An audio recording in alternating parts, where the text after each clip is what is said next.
Bus is led by the school captain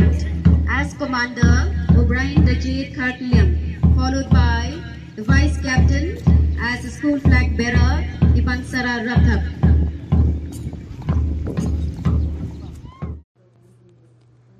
Kajing Pynkut ka klam COVID-19 kala pensange ya baro ki jing sngo bha nadu jo ki khna school hadu ki balatre kajing khangdam ka bala pendukha mense ya baro hendrai wat hapdeng kini ki a la yo I ya kajing sedang ban wan biang ki por barim bala ban em lat luit klam kajing Pynkut shu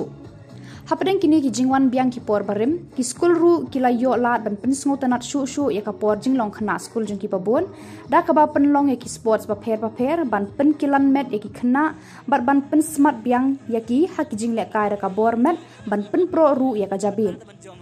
hakah nyo bat pratarik mentau bena yayong ka Don Bosco High Secondary School Smit kala penlong ya ke annual school sports ka ba Sngi lenter haka ba lawan ban play de unong mikmat ka nongkram constituency uba Lambert Malnyang ba lawan ban Pynkut pat haka Sngi ka ba bod da menteri ka sorkar jela uba dakas khat lamare hakini ki Sngi lawan ban ya sakhi ba ya senran lang da upaim ka hima khairim upaim Dr. Barajit sim Ifada Rafael Mayong parish priest kalat kor parish ba pensyong dor lingdo nongbri kong Novelin Warkelo headmistress ka St. Peter's Secondary School sister Vijo principal jo ka St. Francis High Secondary School sister Jacinta ki khna school ki kemi ki kpa bat ki we